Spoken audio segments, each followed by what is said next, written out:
My husband hid his secret son for 16 years. Now his family wants to erase me from the inheritance. I am a woman of 32. I was sitting in a lawyer's office when I learned that my husband had a 16-year-old son and that half of everything we built together was supposed to go to that boy. I did not even hear the end of the sentence. My ears started buzzing, my legs went numb, and I stared at the stack of papers with my name on them like it belonged to someone else. My husband had been dead for 3 weeks.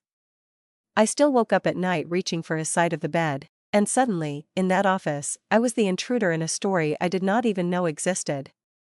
Across the table, his mother, Claire, sat with her arms crossed, chin high, like she had been waiting for this moment. Next to her, there was a teenage boy I had never seen before. He avoided my eyes but kept squeezing his hands together, his jaw clenched, like he was both scared and angry. Beside him sat a woman in her 40s, tense, back straight, eyes full of rage that she tried to hide behind a neutral face.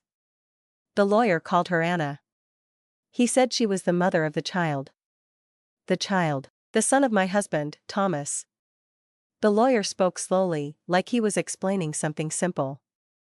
He said that 2 years ago, Thomas had signed a will. In this will, he legally recognized Lucas as his son and left him a part of his estate. He listed half of the apartment, half of the savings, a share of the company, and some investments I did not even fully know about. I felt my stomach turn, not just because of the money, but because of the timeline. Lucas was 16. Thomas and I had been together for 10 years, married for 7. That meant Lucas existed before me, that meant his family knew. And nobody had said a word. When I tried to ask how this was possible, Claire did not even let me finish. She said that I should stop acting surprised, that any intelligent woman knew a man had a life before marriage. She added that I had already taken enough from her son while he was alive and that now it was time for his real family to be protected. The lawyer gently asked her to calm down, but those words stayed like a slap in my face. Real family. So what was I supposed to be? The one who stayed up at night when Thomas had panic attacks about money. The one who took extra shifts to help him pay his first employees. The one who signed loans in her name because his credit file was too weak. I looked at my shaking hands and felt stupid for feeling guilty. My brain went back to the first time I met his parents. I was 22, he was 26. We worked in the same small company, cramped in an open space with cheap coffee and broken chairs. Thomas was not the charming loud type. He was the quiet guy who stayed late to fix everyone else's mistakes, the one who always looked exhausted but grateful to have work. We started eating lunch together, then going home on the same bus, then spending weekends watching series on my tiny laptop. He felt safe and stable. I grew up with a father who drank and screamed and disappeared for days, so a man who came home every night and paid his bills on time looked like a miracle to me. When he took me to his parents' house for the first time, I was terrified of messing it up. I baked a cake, ironed my dress twice, rehearsed polite answers in my head. Claire opened the door, looked at the cake, then at my shoes, and gave a smile that never reached her eyes. Later, Thomas told me that she was just distant with strangers, that I was overthinking. At dinner, his father, Mark, asked me about my job, my family, my ambitions. He seemed polite and curious. Claire, on the other hand, asked questions that felt like tests. She wanted to know if my parents owned a house. They did not. She asked how long young couples usually stayed together before breaking up. She wondered out loud if Thomas was sure he did not want to follow the career plan they had imagined for him. Every sentence was wrapped in a fake kind tone, but there was poison inside it. I shrugged it off. I told myself that some mothers were just like that. I focused on Thomas. He moved in with me 6 months later, into a small rented apartment with thin walls and a broken balcony. It was nothing special, but it was ours. We made plans. He told me he wanted to start his own IT services company one day. He said it would be hard and that we would have to sacrifice things for a while. I told him that I did not care about comfort as long as I felt safe and we were together. I meant it. When he finally created his company, the bank was not convinced. His salary history was too short, his savings were small. The bank refused to give him the full amount he needed. He asked his parents to be guarantors. Mark said that starting a business was too risky and that they would not put their house on the line for an idea. Claire said that if he wanted to play the entrepreneur, he could do it with his own money. Thomas came home that night looking crushed. I saw in his eyes how much it hurt to be dismissed like that by his own parents. The next day, I went to my bank. I had a stable job, no debts, a good credit score. I asked for a loan in my own name. I told the bank advisor that it was for home improvements and personal projects, because I knew they would panic if I mentioned starting a business. When it was accepted, I cried outside on the street. Not because of the money itself, but because I felt like I was finally strong enough to change something in my life. I came home and told Thomas that I believed in him enough to risk my future with him. He hugged me so tight I could barely breathe. He told me that we were a team now and that he would never forget what I had done. We went to the notary and signed the documents. The notary suggested putting the company under Thomas's name only, saying it was simpler administratively and that we could always adjust things later. Thomas agreed without thinking. I did not insist. I was happy, proud, and naive. The following years were a mix of stress and tiny victories. We counted every cent. We did not go on holidays while my friends posted pictures from beaches and cities. Sometimes we could not afford to fix both the washing machine and the car, so we washed clothes by hand. I sold some jewelry I had inherited from my grandmother to cover one especially bad month. When the company started to take off, we were exhausted but relieved. We celebrated success in a cheap restaurant and it still felt like a dream. That is when his parents suddenly became more present. Claire called more often. Mark offered business contacts and started praising his son in front of everyone. They loved telling people that Thomas had his entrepreneur side from them. They almost never mentioned me. When we decided to buy our apartment, Claire insisted it should be under Thomas's name alone.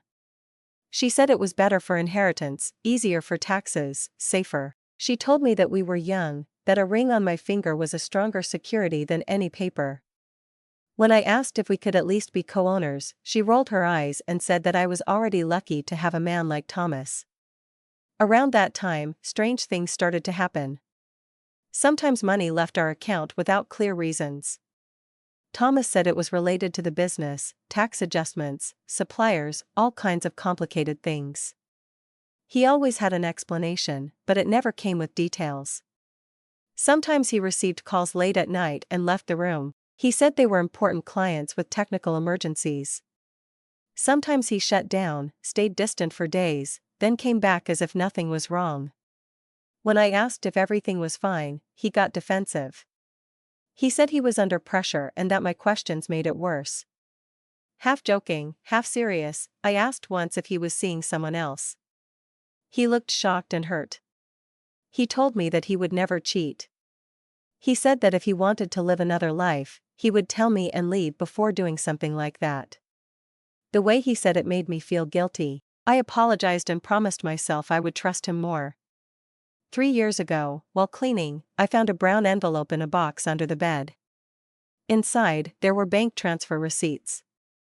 Every month, a fixed amount was sent from his personal account to a woman called Anna DuPont. The description on the transfer said support. My chest tightened.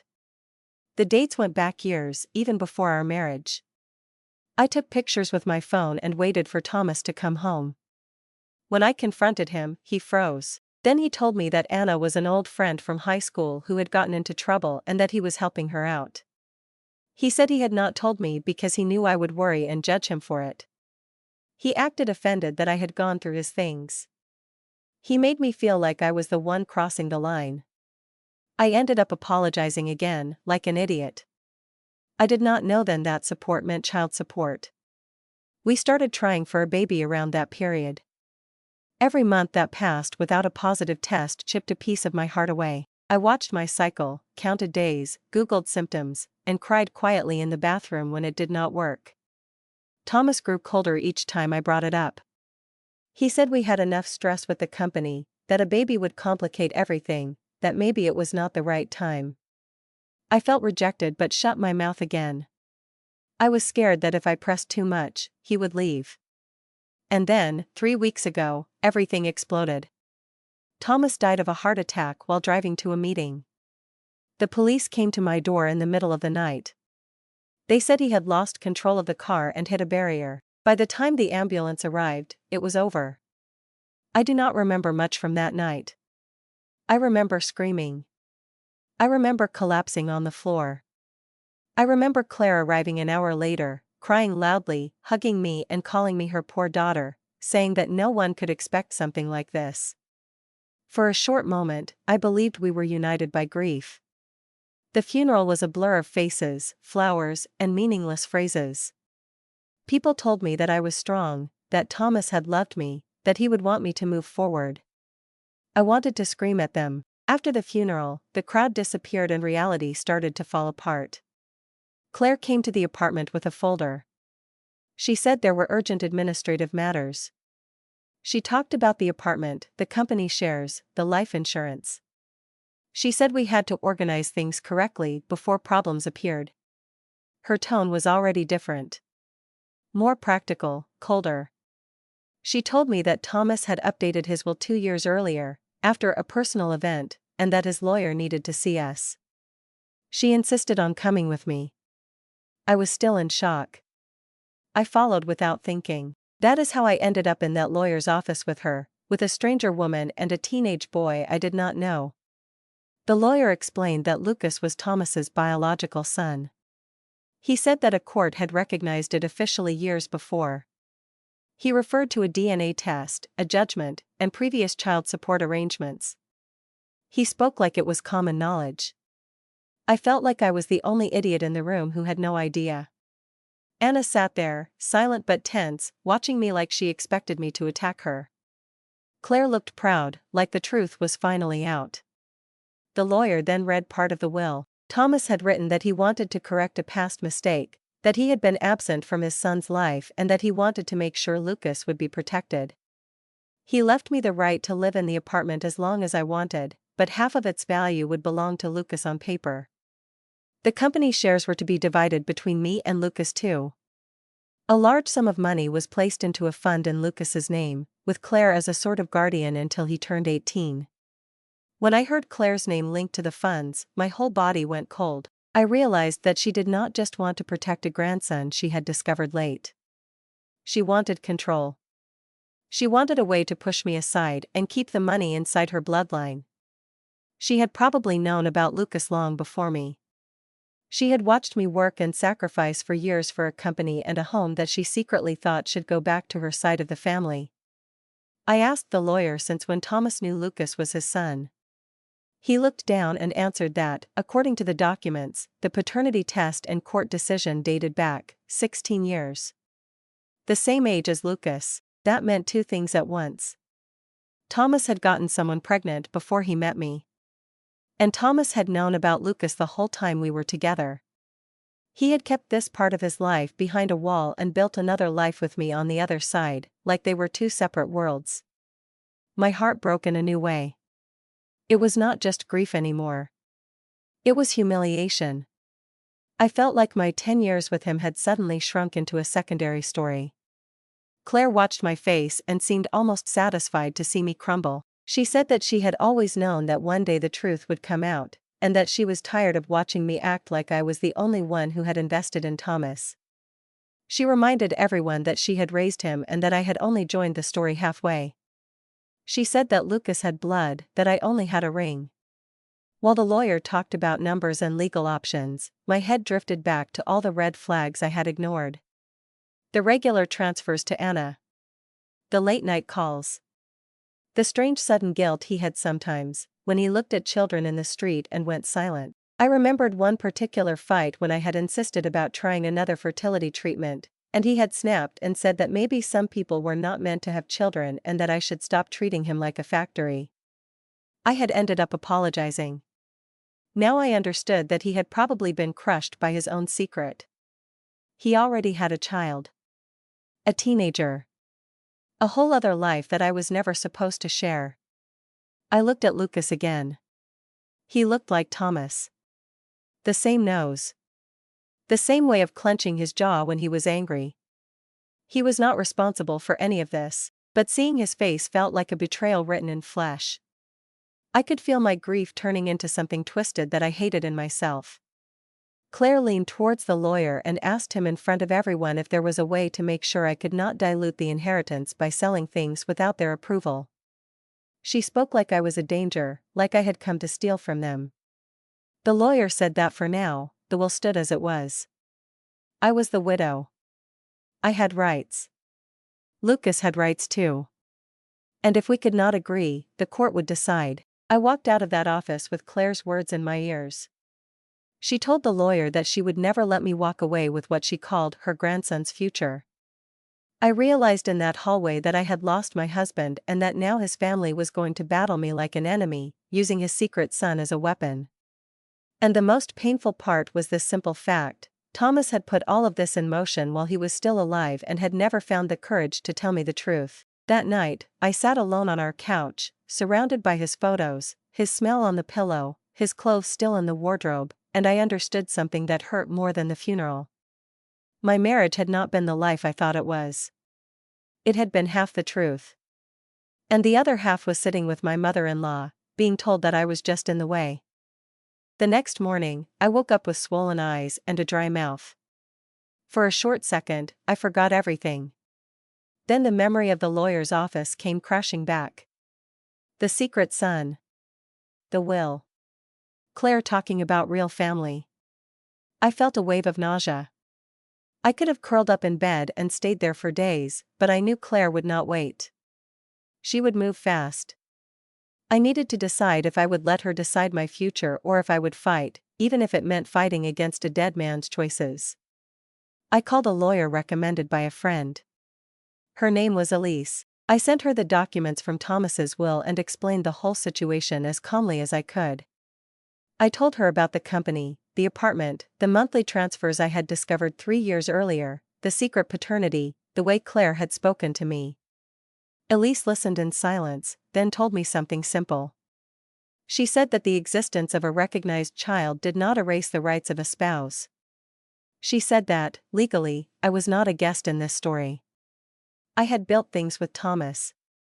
I had financed part of his success. Even if everything was in his name, I could demand that the courts recognize my contribution. Elise also warned me about something. She said that Claire would probably try to frame me as a greedy widow trying to steal from a child. She said that Lucas, even if he looked angry and distant, was still just 16, and he would be used as a shield by the adults around him. The more I fought for my rights, the more Claire would say that I was attacking her grandson. I felt disgust, not for Lucas but for the way I already knew Claire would manipulate him. As if to confirm that, Claire sent me a message that afternoon. She wrote that she had heard I was planning to lawyer up and that this was shameful. She reminded me that Lucas had grown up without a father and that he needed security. She said that if I had a heart, I would sign an agreement to give up the apartment and most of the company shares in exchange for a small amount of money so that I could rebuild my life elsewhere. She added that if I refused, the whole family would know that I preferred money over the memory of Thomas. I stared at the message shaking with anger. There was no apology. No recognition of my grief. Just pressure and emotional blackmail. I did not answer. I forwarded the message to Elise. She told me to keep everything. She said that this kind of pressure could be useful later if the situation escalated. The days that followed were a mix of legal meetings and emotional breakdowns. Elise helped me file a claim to have my financial contribution to the company and the apartment officially recognized. She asked for bank records, loan contracts, proof of the money I had borrowed in my name to help Thomas. I went back through years of papers, each receipt like a small piece of my life. I saw again and again my own name next to numbers that had benefited his company. I realized how much I had minimized my role. I thought I was just helping my husband. In reality, I had carried half the weight. Meanwhile, Claire was busy too. She called extended family members and told them that Thomas had a son no one had known about and that I was trying to steal from him. She said that Thomas had written his will to repair a past mistake and that I was trying to undo it. Some relatives sent me cold messages asking how I could live with myself if I took money from a fatherless child. They did not ask for my side. They did not ask how I was sleeping, or if I could even eat. Their minds were already made up. The first time I saw Lucas again was at a family meeting that Claire organized at her house. She told me it was to try to avoid going to court. Elise told me I did not have to go alone, so she came with me. Claire did not like it. She said that bringing a lawyer to a family conversation proved that I only saw numbers and not human beings. Elise stayed calm and polite. She sat next to me and took notes. Claire started the meeting by giving a long speech about how hard it had been for her to learn that her son had fathered a child young, how shocked she had been, how much she had suffered in silence. She said that Thomas had made mistakes but that he had tried to fix them by recognizing Lucas and planning for his future. She looked at Lucas when she spoke, like she wanted him to see her as a hero in this story. Lucas stayed quiet, eyes glued to the floor. Anna sat next to him, hands clenched. Then Claire turned to me and said that I had already benefited from Thomas's work while he was alive, that I had lived in a nice apartment and enjoyed a comfortable life thanks to him. She said that now it was my turn to show that I really loved him by letting his son take his rightful place. She asked, in front of everyone, if I did not feel ashamed to cling to walls and numbers when a child needed a home and security. Her tone was sweet but every word was an accusation. I felt my throat burn. I answered calmly that I had also sacrificed things, that I had borrowed money, that I had worked more to help Thomas when the company was starting. I said that I did not deny Lucas's existence or his right to an inheritance, but that I refused to be erased like I was nothing. Claire rolled her eyes. She said that women today always wanted to be equal until it was time to face the consequences of a man's past. She added that I had known Thomas for 10 years and that I should have guessed there were things before me. At that moment, Lucas finally looked up. His eyes were full of confusion and anger. He asked me, in a low voice, why I wanted his father's money when I had already had 10 years with Thomas and he had had nothing. I felt something crack inside me. He was not attacking me for himself. He was repeating what he had heard. I told him that I did not want to take anything from him, that I only wanted what I had helped build, that this situation was not his fault and not mine, but his father's choices and the silence of the adults around him. Claire interrupted and told him to ignore me, that I was trying to make him feel guilty. The meeting ended with Claire putting a printed agreement on the table. According to this document, I would give up the apartment completely and sell my share of the company to Lucas's future trust for a ridiculous amount of money. In exchange, they would not contest some minor savings Thomas had left in my name. Elise read it and then looked at me. She did not even need to speak. Her face said everything. Signing that paper would mean erasing myself with my own hand. I pushed it back on the table. Claire's face hardened. She said that I had chosen war. After that, things moved into courts and legal letters. Claire filed her own claim, arguing that Thomas's will did not go far enough and that I should not have any rights over the company shares because I had not worked inside the company. She wrote that I had always been focused on security and money, that I had tried to control Thomas, that it was unfair for a young boy to depend on a woman who was not his mother. Reading those lines felt like swallowing glass. She took every small insecurity I had shared over the years and twisted it into an argument against me. During the first hearing, I sat in front of a judge while lawyers talked about my marriage like it was a contract between strangers. Elise explained my financial contributions, the loans in my name, the sacrifices I had made.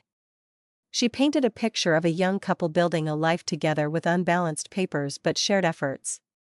Claire's lawyer responded that I had chosen to help voluntarily, that my support had only been moral in nature, that Thomas had been the real engine of the company.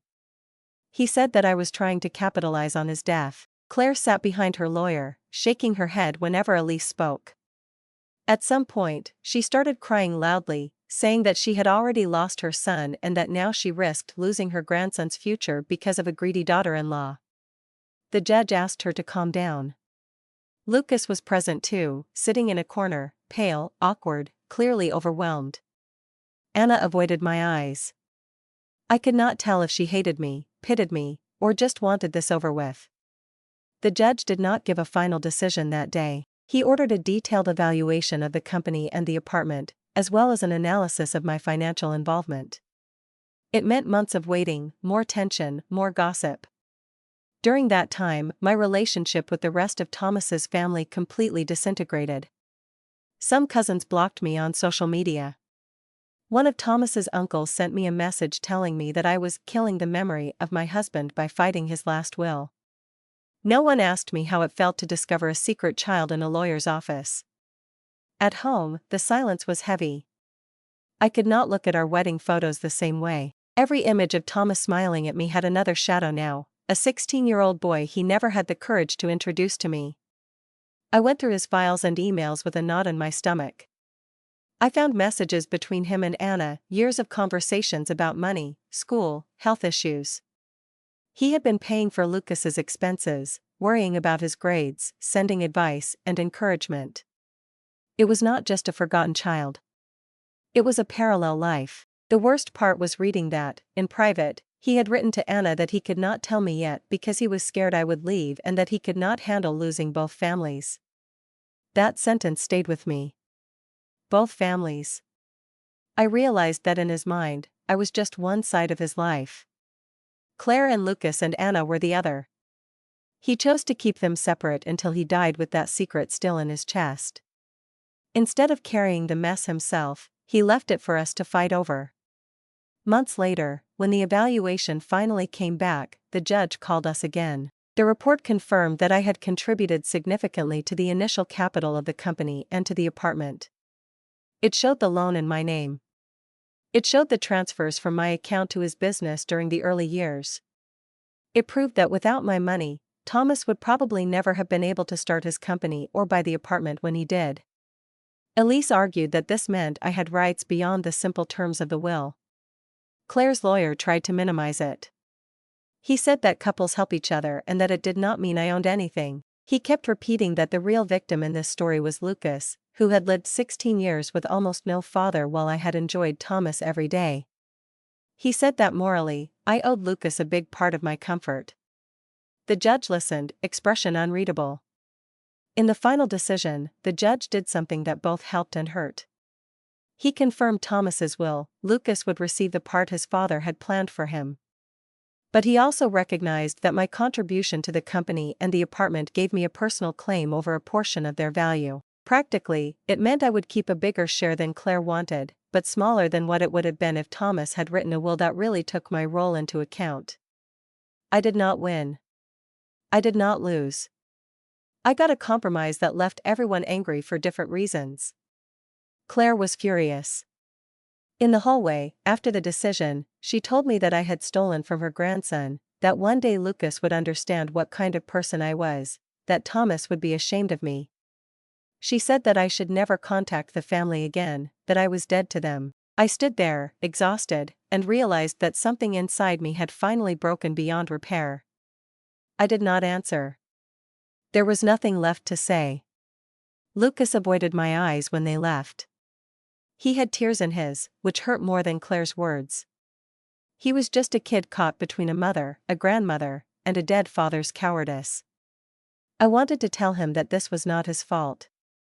I wanted to tell him that his father had loved him and that the mess came from adults who hid things. But I knew that anything I said would be twisted and thrown back at me.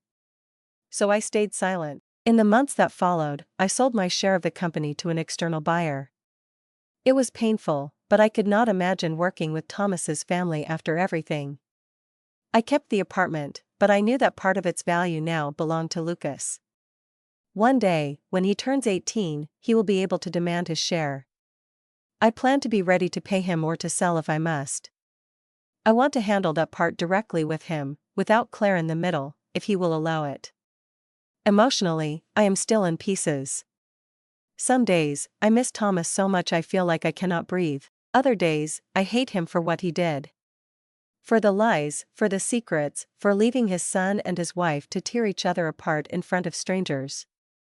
I have stopped idealizing our marriage. It was not a fairy tale ruined by death. It was a fragile story built on half-truths and fear. But it was also real in some ways. I know he loved me, even if he was a coward. That is the part that hurts the most. If he had been a monster, it would be easier. I also feel anger towards myself. For the times I ignored my instincts. For the times I let Claire make decisions for our own good. For the nights I apologized for asking basic questions about money or paperwork. I see now how much I wanted to believe in the image of a solid, safe life, and how much I paid for that illusion. I do not talk to Claire anymore. She pretends I never existed. She tells people that her son made a mistake marrying me and that everything is back where it should be now that he is gone. Anna has not contacted me either. I cannot blame her. For years, she lived in the shadows of my marriage, watching from afar while I lived with the man she had a child with. I sometimes wonder what she thinks of me, if she hates me, pities me, or just wants to forget my face. The only person I hope to talk to one day is Lucas. Not to justify myself or to ask for forgiveness. Just to tell him that none of this was his fault and that he was never the enemy in my mind. Right now, he is still under Claire's influence, still processing the fact that his father is dead and that a stranger widow exists in the story. He probably sees me as the one who fought his inheritance. Maybe one day, when he is older, he will see that I was just trying not to disappear. People like to say that truth always wins. I do not think that is true. In my story, the truth came out, but it did not feel like a victory. It felt like a bomb. It destroyed my marriage after it ended, my ties with my in-laws, and a part of my ability to trust. I kept some financial security thanks to the judge, but I lost a whole family and the image I had of my husband. Now I live in the same apartment, but it feels different. The walls know more than they did before. When I sit on the couch, I remember the night Thomas and I planned our future there. When I look at the bedroom, I remember the months we tried to have a baby while he was already a father. When I open the cupboard with papers, I see my own name on bank contracts and his name on shares and assets, side by side, both true and both incomplete. I am learning to build a life again, not as Thomas's wife, but as myself. Some days I feel strong. Other days I feel like a secondary character in my own story, pushed aside by a dead man's past and a family that never really accepted me. But there is one thing I hold on to. I did not let them erase me. I did not sign myself out of my own life to make their narrative easier. Thomas chose silence. Claire chose control. Anna chose survival. Lucas did not get to choose anything. I chose, finally, to stop apologizing for existing. Maybe that is not a happy ending. But in a story built on secrets and manipulation, it is the only piece of truth that belongs fully to me. Follow me for more stories.